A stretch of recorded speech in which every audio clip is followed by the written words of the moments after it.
Sammy, big week for you. Last week leads into an almost bigger week. Is this more pressure?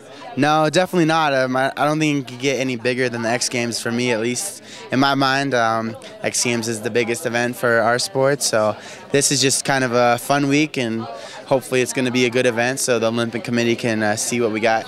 I was going to say, don't let the IOC hear you say that there is no bigger event than the X Games. There isn't, because there's no event like the X Games. It's got all the action sports, and that's what I think, in my eyes, that's kind of why the X Games is so elite, because it has all the different action sports, and that's what I'm all about. I'm an action sports kid. I got tons of love and respect for, BMX, freestyle motocross, and snowboarding, skateboarding, everything that's in the X Games. So, yeah, but I mean, obviously the Olympics is a big event as well, but I think the X Games just has some pretty good style points on the Olympics, I guess. So did you, growing up, ever have that Olympic dream?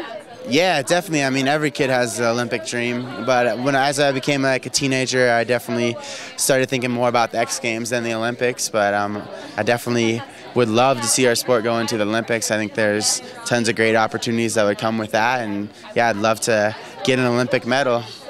Let's talk a little bit about some of the danger involved in your sport. I mean, you see a guy like Bobby Brown. I mean, I think we saw at the X Games, it seemed like every other run somebody was crashing hard, or was riding with broken ribs. How do you put that out of your mind?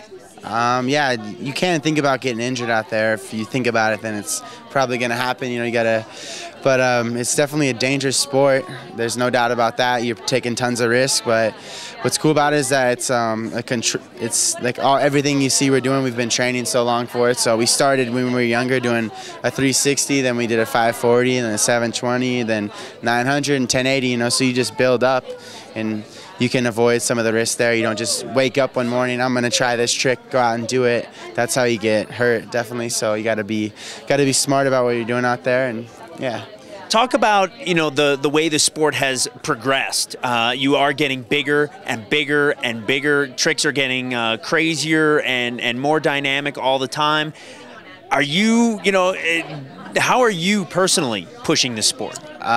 Personally, I'm pushing the sport, just trying to, like you're saying, do bigger tricks and keep adding rotations onto tricks. This summer I stomped my first ever switch triple rodeo 1260, which was one of the first triple corks on skis, so I was real stoked to be a part of that movement.